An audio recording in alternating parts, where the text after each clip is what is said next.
All right, and welcome back to the show. So I am super excited to be sitting down here with my guest today, Deborah.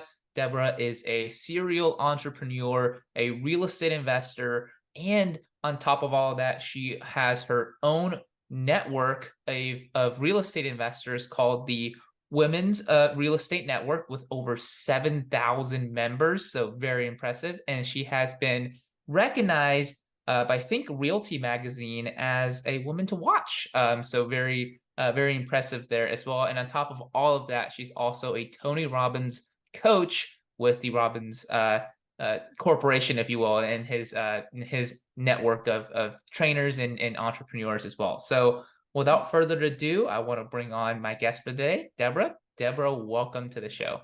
Thank you so much. I really appreciate you having me, Kobe. Absolutely. I'm very excited to be digging more into your background and some of the things that you've done and getting to, learn more from you. So without, getting into topics immediately, so would you mind sharing a little bit about yourself, a little bit about who you are and how you got to this point in your life and in your career right now? Sure. Yeah, absolutely. Like you said, I've been a serial entrepreneur in the past. I've been an entrepreneur for over 30 years now. It's just something that, I always wanted to do. And I did. And I look back now and I think about the progression of, entrepreneurship. I was really the operator of the business. I think true entrepreneurs are the owners of a business, right? They're not necessarily doing all the mechanics on a daily basis. And it took me a long time to figure that out. I'll just say it that way. So in the beginning, I was starting these businesses, and really what I was doing was creating jobs for myself, and it was great and it was profitable, and, I loved it. And yet things shifted for me about a little over 13 years ago. And I had an opportunity to start over. And I know there's probably a lot of people that have had those types of opportunities that are listening out there. And some of them come in the form of the death of a loved one. Some people get divorced. Some people could be going through that just post-COVID, right? Like, it's just like, you're sitting and you're like, what am I doing with my life? And for me, it was a car accident. I was in an SUV and there was a tire that blew, and the driver of the SUV lost control of the car. And we went into the dirt, and the rim of the car dug into the dirt, and we flipped. So we flipped driver's side first. So I was a passenger and I got the brunt of the impact. And it was a pretty crazy thing that happened, and I was air vac'd to the nearest hospital because I had a head wound that was bleeding out, and it was there that I was told I had a broken neck. So it was this time in my life where everything fell apart, right? Like, oh, wow, okay, I need to take time to heal. I went through several operations. I'm really blessed. I am fully mobile now. I don't have any permanent lasting damage that's seeable. But there was a lot of stuff going on. It took me over a year to heal, and during that time I had a lot of time to think. And like I said, I was a serial entrepreneur. I didn't have a bad life, but it wasn't really the life I wanted. I wanted to travel the world. I wanted passive income. I wanted to live more free. I wanted time riches and energy riches, and I wasn't living that life.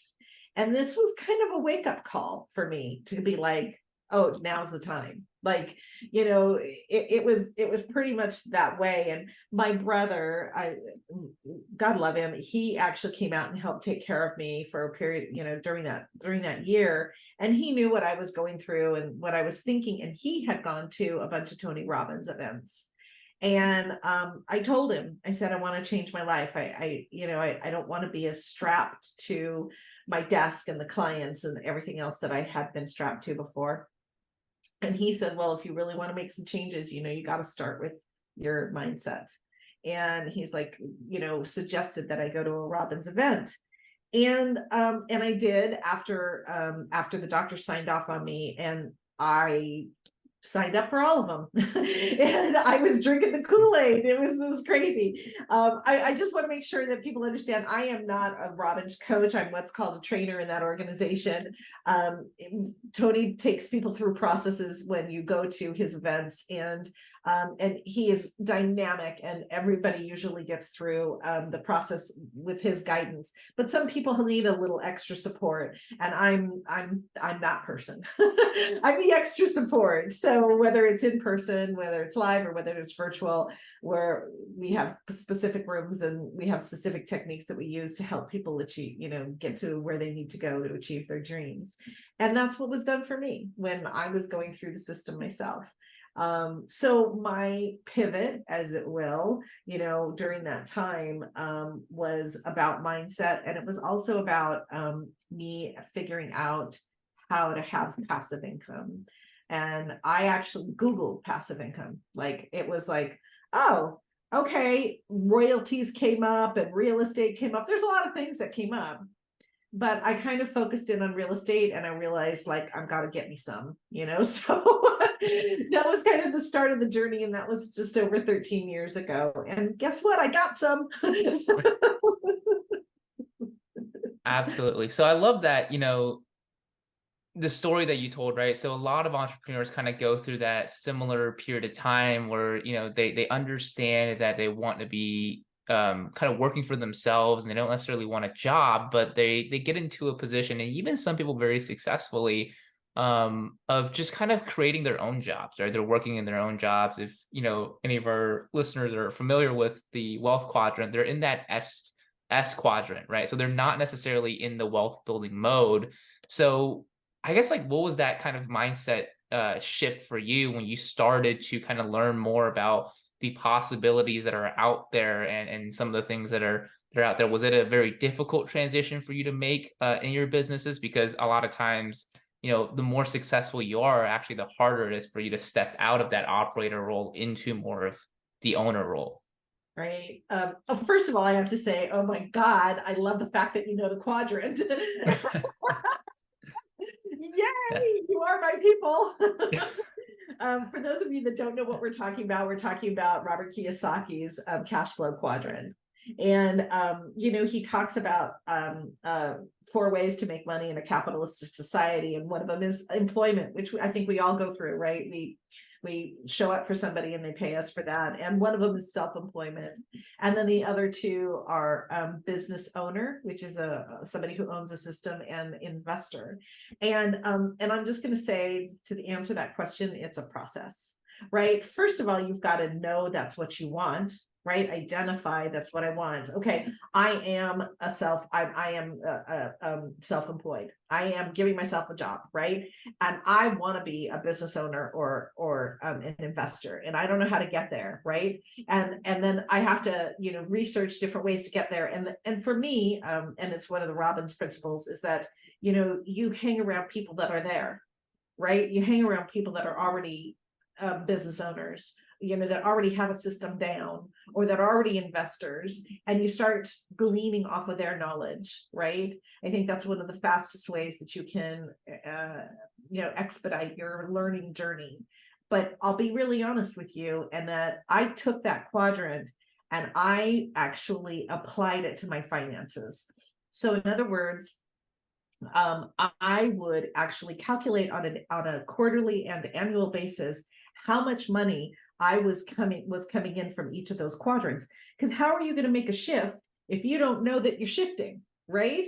So I would calculate, okay, how much money, I didn't have any employment money, how much money was still coming in as self-employed, how much money is coming in as a business owner, how much money is coming in as an investor, knowing that I wanted all my money coming in on that other side of the quadrant. I wanted that business owner investor side, and now I still even am very conscious in real estate. There's a lot of different things you can do. I mean, you talk to any real estate investor, it can be shiny object syndrome really easily. And one of the first things I did was start flipping houses here in Los Angeles. And by the way, that's a job. Okay, this is not passive income. Alert. That is a job. That is not passive income, right? but I didn't have any money at the time, and I needed a way to make money so that I could buy assets so that they could spit off passive income to me. And so, but it's really like, it's being conscious of that. Like, okay, I'm gonna do some active income so that I can get that passive income, right? And setting yourself up for that, that way. And I think that, I sometimes I hold cash flow games. I don't know if you've ever played Robert Kiyosaki's cash flow. But it's sometimes it's just understanding your own finances to that level. What are your streams of income? What are your liabilities? Like, and then where do you want to be? And then making the map, right? So got to make a map. Right. Absolutely. And I love the way that you kind of described how your process was when it came to understanding the quadrants, right? Which is actually putting a more of a like a tangible feeling to it, where you're tying your actual income and dividing it up into, okay, so what percentage of my income is coming in from this quadrant, which one's coming in from the other quadrants, right? So that way you can actually see kind of in front of you, almost telling you the truth, right? Because there's a lot of times we do tend to, either lie to ourselves, whether for better or for worse, based on, just our emotions. So that way it makes it very clear. Yeah. And the worst lie is not looking. Right. That's, I mean, and I think that, I coach a lot of people, and that's, it's like, we're not looking. Okay, well, I'm a coach and I'm going to be here and I'm going to hold you accountable. I want this number every quarter, right? Like, okay, I gotta look. It's like, okay. Absolutely. And sometimes it can be a little bit uncomfortable, right? But that's part of the process too. And just like what we're talking about, kind of transitioning, right, from the S quadrant to the business owner and investor quadrant, there's a lot of discomfort in between that. And it all really just starts with understanding, right? Looking at, auditing your current situation. So. Absolutely. Absolutely. And a lot of times the discomfort leads to growth, right? We got to get out of that, cuddly place we call comfortable, because it might be a little bit of a death trap. Absolutely. And I think for a lot of self-employed individuals, or those who are in that S quadrant, I know we're kind of taking it into more of a discussion of the quadrants here, which is great in my opinion. But somebody who's working on for themselves, right? Who is kind of owning their own job, right? What would you say, at least from your experience, was the most challenging as far as making the transition to becoming an investor or a business owner? Sure. So I'll just say it this way. I told you before the accident, I had several different businesses, and I was the janitor and the CFO and everything to those businesses.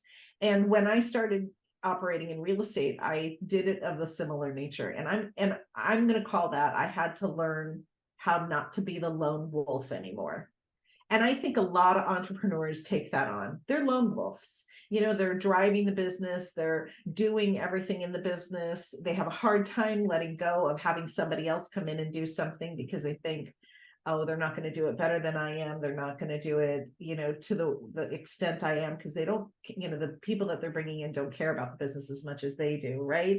So there's that whole thing. But the fact of the matter is, I had to grow out of that, because I couldn't get to my financial goals unless I started partnering, unless I started trusting, unless I started learning more about being a manager leader, right? And understanding that there was a transition, and there's all kinds of mistakes you're going to make. And the mistakes are with people, which is the hardest of all.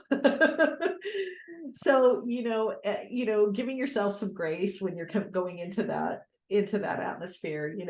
I will tell you, I am a coach, and I believe in coaching. So I am constantly being coached. I have coaches all the time. And there was a coach that said to me, well, why aren't you hiring somebody for that? You really need an A player.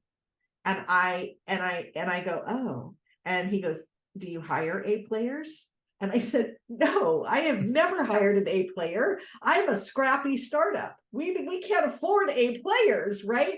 But that just goes to show you the mindset that I was in about hiring people that were around me, right? So I think it's a gradual process, once again, of learning, that you can't do it all, especially if you want to grow, and that you're going to need to bring people on your team that have qualities, that care, and that see ways to improve that maybe you don't even see, Yeah, I think it's so important, right? And you really touched on a point where I think it's a big holdup for a lot of people who are making that transition, who are in the process, either learning or starting to build a business where they're the owner rather than the operator themselves, and that is managing and leading other people. I think for very high performers, that is, and interestingly enough, right? You wouldn't think from the outside looking in, but as you kind of, work in your own business and see other business owners, that seems to be the higher performer they are, the harder time they actually have when it comes to leading people. Is that something that you kind of found as you looked at others as well and in your own experience? Yeah, I think certain people, I'm just going to say that a lot of entrepreneurs, are kind of visionary people, right? Right. And when they have a business, it's their baby. Like, there's a lot of emotion tied up in that, and I think the people that are successful at implementing systems and putting people in place are not always the people whose baby it was. Right. Like because other people, when they come in and they help, they have a more strategic outline of it. They didn't birth it. They don't have that, that feel about it. Not that feel is horrible. It's great. It's passionate. It's what brings people on board, right? But it's not always what you need when you're getting a system working. And you need people who are looking at the system and willing to make adjustments to that system, right? So, and I think for a long time, it took me a long time to realize, oh, what does a system look like, and how do I manage that? And I did something kind of weird. So when I told you I was flipping, but my outcome was always passive income, right? Right. So I needed to buy rental properties to get that cash flow going. So I ended up going outside of California for that, because you can't really cash flow things in California. So I ended up starting in Memphis, Tennessee, and I started buying properties. And there was a whole long process to that too, learning curve. Right. But what I did is, there was one point at which I had 5 properties, and I had 4 different managers on them. And it could have been easy for me to have all 5 properties with the same property manager. But the fact of the matter was, I didn't know anything about managing a manager. And I thought the fastest way for me to learn is to manage all kinds of different ones. I mean, even their contracts are different. How they did things were different. But I was seeing all the different ways to do things pretty simultaneously. Even though it was a lot of management on my side, it was a lot of learning really that I was doing, so that I could navigate, oh, this is how this person did it, and I'm going to take best practices from each of them and then decide how I want mine managed, right? But it's a learning process. Managing people is a learning process, like you've got to figure out how to do it, whatever your business is, and what system to put in place. Yeah, and that's a really good piece of advice there. What you were able to do with, almost was like aggressively educating yourself on the different ways of managing managers, right? Seeing how the different ways that you're able to cooperate and work with and lead other types of managers, and just figuring out and almost putting together like a Frankenstein version of, taking a little bit here and there that works the best for you. So I think that's really important there for people who are making that transition, is to think of different ways that you can learn from others. Like you mentioned, getting coached, reading certain books on this specific subject, because I do think that managing and leading people is probably the most important skill in order to make that transition from single solopreneur, if you will, to a real business owner who can have that passive income. I think it's the most challenging, and it's also the most rewarding. Like when you have people come alongside you and they're making money doing what they love, and you're making money doing what you love, and everybody is really proud of the product they make. It's really cool.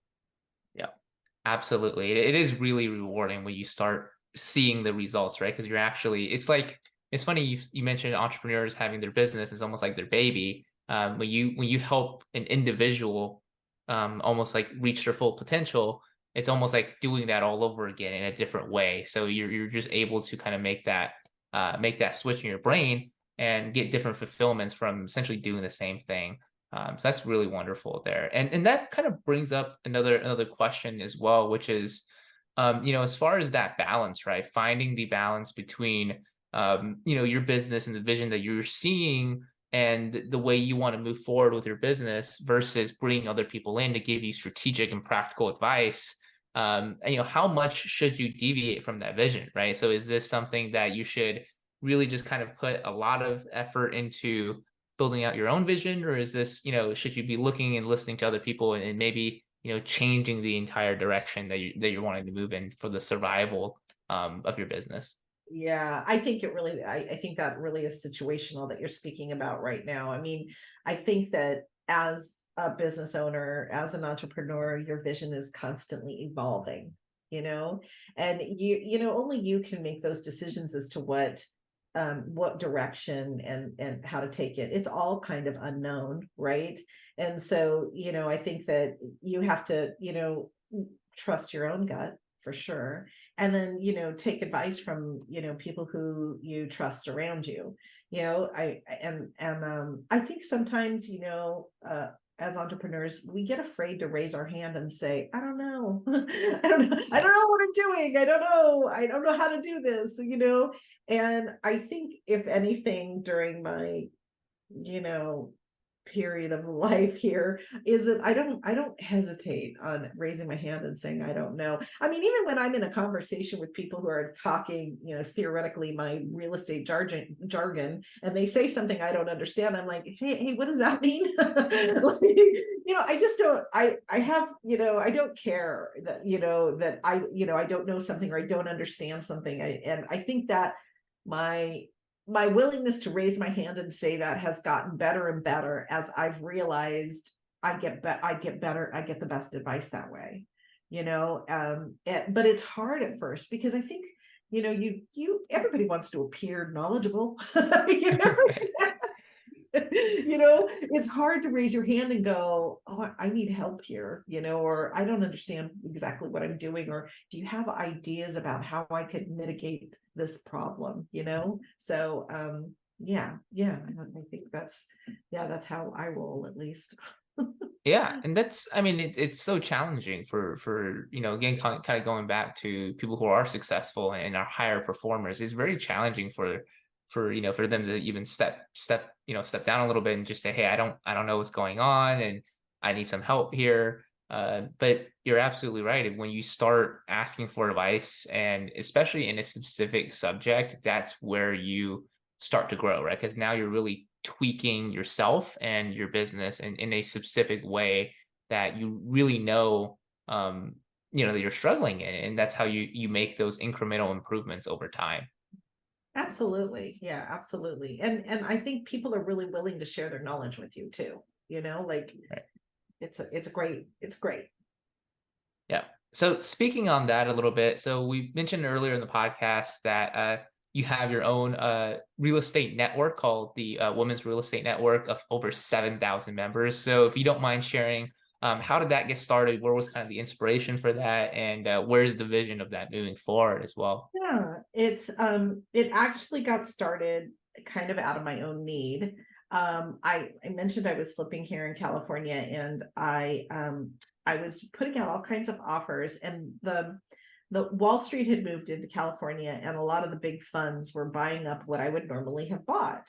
And so I was putting out offer after offer and not getting anything. And your frustration just rises, and I was like, it's primarily it's still a male dominated business, but I was in a place where I was like, where are my girls? I to my girlfriends about this, right? So I actually scheduled a brunch one Sunday, and I invited a bunch of full-time real estate women investors, and they weren't all flippers like me.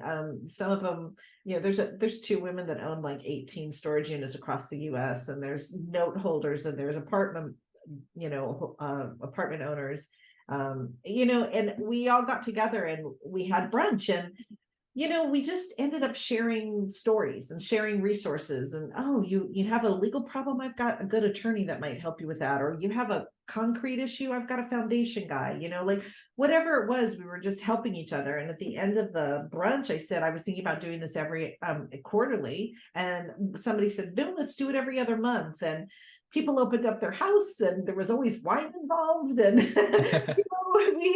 we enjoyed spending time together. And it wasn't too long before I realized that this was like a great group for me to go to for advice and inspiration. I really respected those women, and help, right?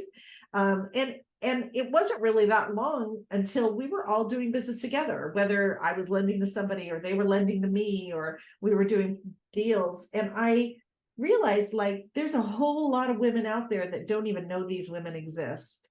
And so I started a meetup, and then a friend of mine came to one of our meetups and said, I want to start one in Seattle. And next thing you know, we had like 14 all over the country, just pre-COVID.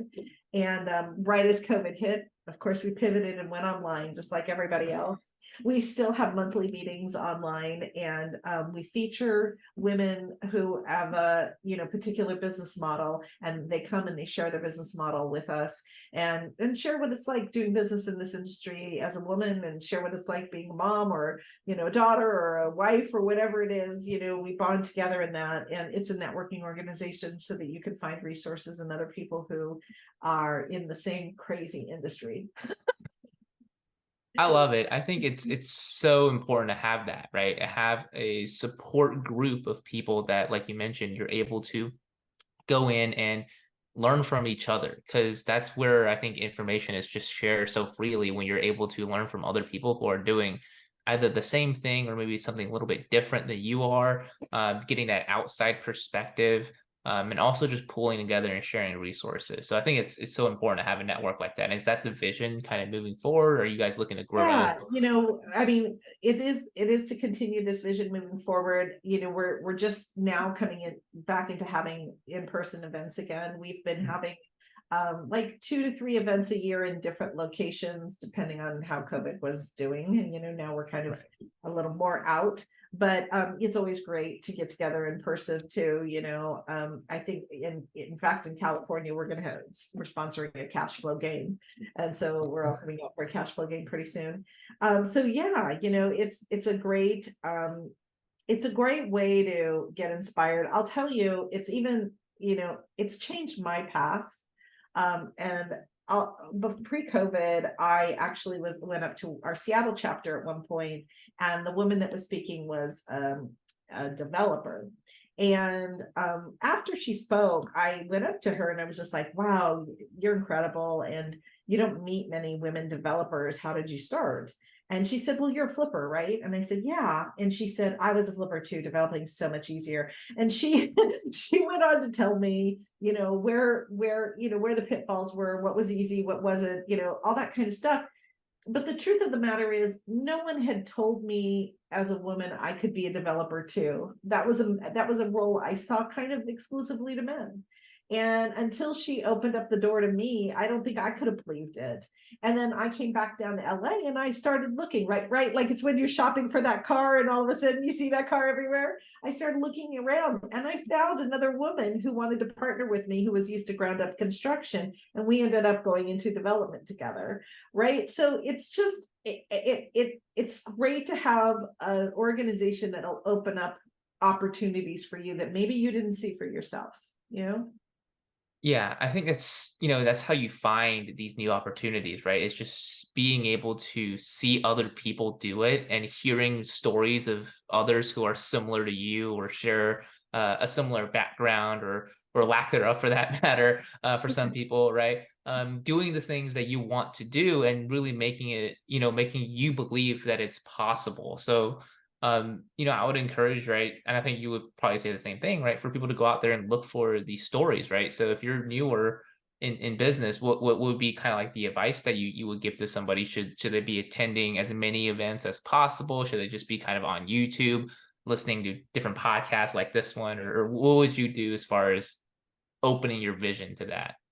Yeah, I definitely there's some great online stuff. Don't get me wrong. I'm a supporter of YouTube University, but I am definitely somebody who says go out and meet people who are doing what you want to do. I think too, when you're a newbie, there's a certain amount of like, is this really possible? Like, are people really living off of cash flow of properties? And I had to go and meet people that were doing it to prove it to myself, right?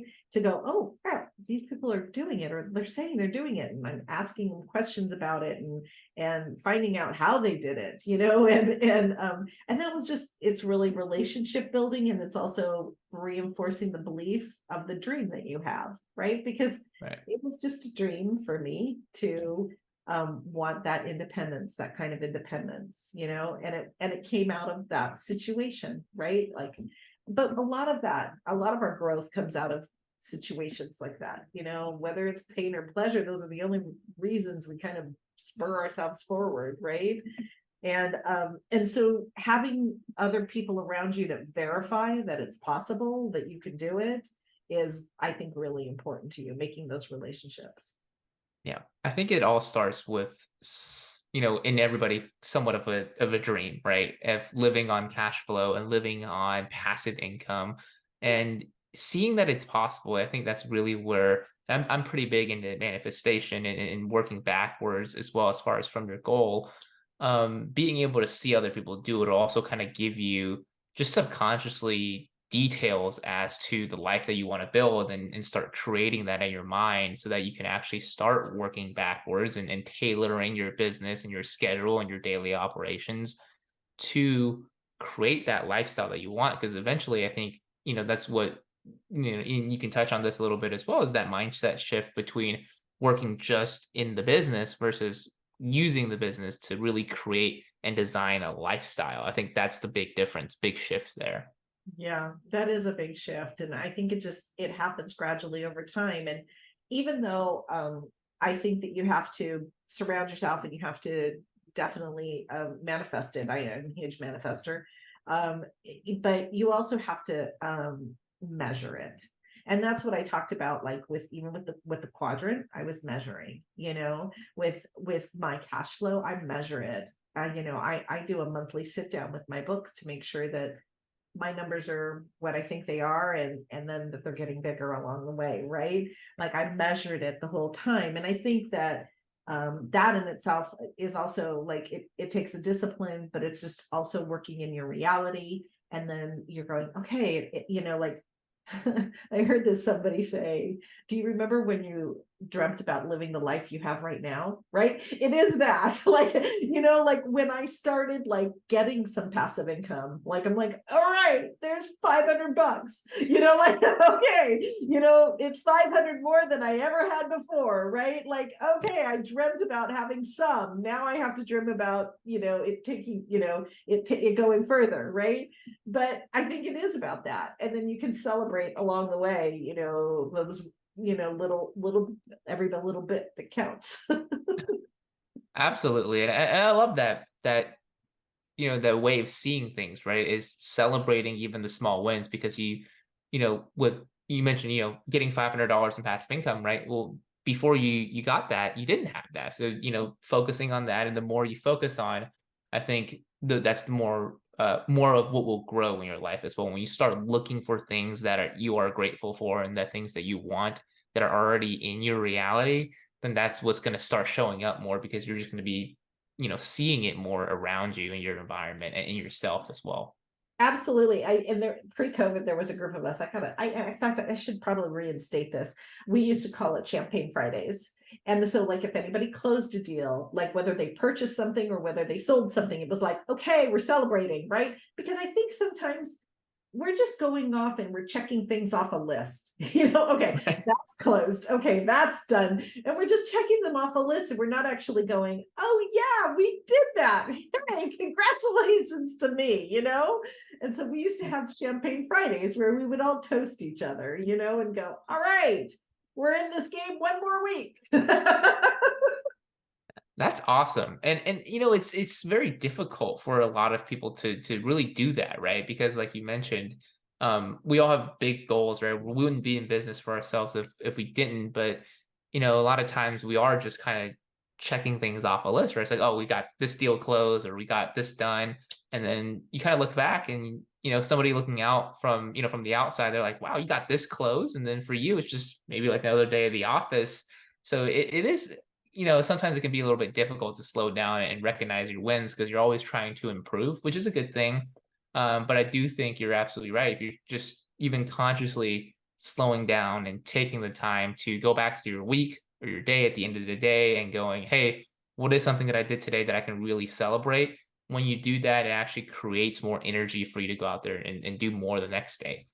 Yeah, absolutely. I'm sure that like a lot of the big money mindset guys probably said something like that. Right. It's these are things I think, people just compile from books and stuff that we read, right? So Yeah, absolutely. Absolutely. well, yeah. So I think another thing that I really wanted to kind of get your take on and really dig into more of your experience on is just being a Tony Robbins trainer. I don't think a lot of people can get to say that they are, actually part of that organization. So I'd love to get your experience on that and, share anything that you would, as far as what you're learning from there, some of the things that you're doing, and maybe even some of the strategies that you find very helpful to coach others to really kind of go out there and reach their full potential. Yeah.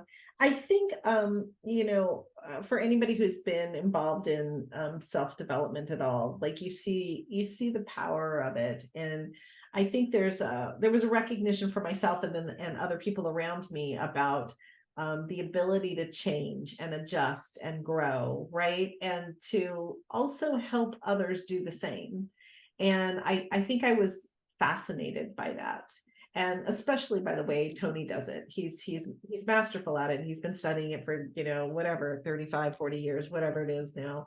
And to be around somebody who is so masterful at it. And he has a specific set of skills and he is very generous at teaching you those set of skills. And then when I'm able to put those skills to work and see that they've helped another person, wow, it's just so heartwarming. I'm just going to say it that way, like to know that you've been a part of the process for somebody else to go out and pursue their goal. And I think that even though I don't think I knew it at the time, now in reflection, I realized that the Women's Real Estate Network was kind of a merging of real estate and mindset for me.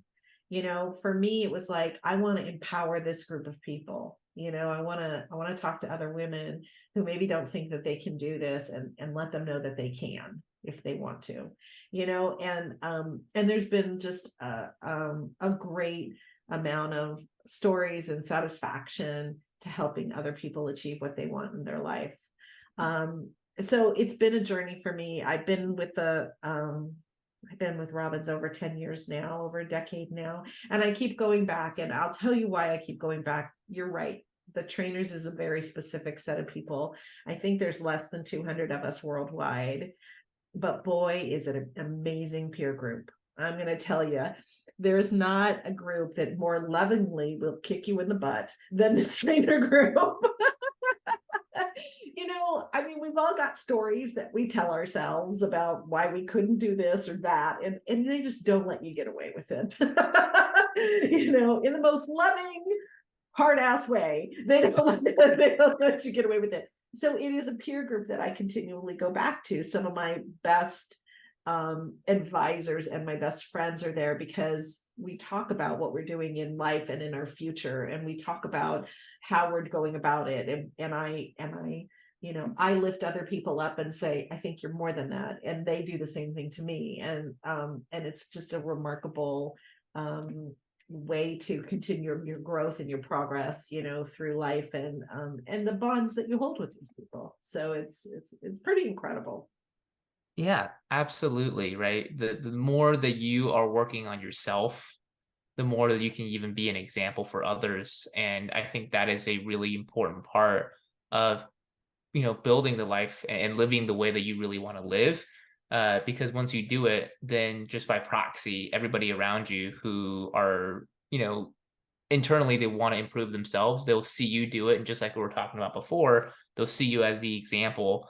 And all it kind of takes at that point is just a little bit of accountability, right? A little kick in the butt, like you said, Yeah. and not letting people get away with the excuses they tell themselves. So Yeah, because and we all do, by the way. Hello, we all do. It's yeah, we're beautifully imperfect humans, right? Like, right. I have a trainer friend, and when she blows something, she was being really hard on herself, right? I mean, we all, tends to self-judge, right? And so when she blew something, she was trying to change her thinking, and she'd be like, I'm so adorable. And it was such a great example for me, like, oh, I did this, I accidentally shut off the Zoom mid interview. Isn't that adorable? Like, and I'm like, oh yeah, we're perfectly fallible humans, and and we need to give ourselves grace because of that, and we need to continue on, and go forward, and help those that we need to help, and continue to dream big. I mean, you're a manifestor. I'm sure we could probably go down the rabbit hole of, are we living in the matrix? I'm not going to go down that rabbit hole right now. And by Yeah, the way, I think we are, but anyway. right. Yeah. Yeah, I think that could be another hour podcast right there. Yeah, I think it would be. Right. But no, but I absolutely love what you said there. We have to be able to give ourselves grace and forgive ourselves. And I think that is how we are able to actually move forward and improve, right? Because if we're just holding on so much to the things that we've done in the past, and we know consciously we can't change the past, it actually gives us a feeling of powerlessness. So it's always about moving forward. And we start by forgiving ourselves of the mistakes that we've made. So Yeah, and don't get me wrong, like when I started doing the Tony Robbins stuff, boy, did my family have reactions to it. Like all of a sudden, like, I'm calling people out on their behavior, and they're like, what? And I realized, like, I got to back off that. But I have a couple of children, and I ended up sending them to Unleash the Power Within. My son was, this was pre-COVID, and my son was in just starting high school at the time. I think really the only reason he wanted to go is because he wanted to walk on the hot coals, but which he did. But I was like, no, you have to attend the whole event. And they learned all about state and changing your state, and things like that. And I'll never forget the first time, I was in a mood. My kids had done something, and I was in a mood, and my son turned to me and he was like, I think you need a state change. And I thought, oh, I'm gonna state change you, but he was right. He was right. I needed the state change. I needed to get out of my own way and out of my own head, and think a little differently about what was going on, and at that time. And I think sometimes we need people like that to be able to say, hey, you're overthinking things. yeah. Yeah. Right. Absolutely. Well, Deborah, I am super grateful for your time today. I think you shared a lot of value with us. I really enjoyed our conversation and learned a lot from you myself. So for our viewers and our listeners who want to learn more about you, what you do, maybe follow you on your social medias, or even be a part of the network that you're building and growing continuously as well, what are some of the best ways for people to reach out to you, or to follow you on, or to just keep up with the journey that you're on right now? Sure. It's Deborah Razo, DeborahRazo. And you can go to deborahrazo.com. You can schedule a call with me if you want to talk to me. Anything real estate or women oriented, I guess. I don't know. And I don't just, cater to women. I also cater to men too. I do some mentoring programs. And then if you are a woman and you're looking to get involved with REN, it's reninspires.com, and it's REN Inspires everywhere. REN Inspires Facebook, REN Inspires Instagram. REN just inspires everything. and Deborah Razo, I'm on LinkedIn, I'm on Facebook, I'm on Instagram. So yeah, catch me on my socials. Awesome. We'll make sure to leave all of that in the description and the show notes down below, so that way we can find that easily. But other than that, Deborah, I just want to thank you again for your time today. And before we let you sign off, is there any last pieces of advice, any last tips you want to leave with us? Yeah, if you have an idea about how you want to live your life, go for it. Do it now. I feel like Nike. Just do it. But but that's what I think. Just go for it. Start making plans. Start getting that engaged, because life is short, and make the most of it while you're here. Awesome. Absolutely. Well, Deborah, thanks again for being here. We really appreciate you and your time. And for you guys tuning in, I want to thank you for tuning in, and we see you on the next show. Take care. Thank you.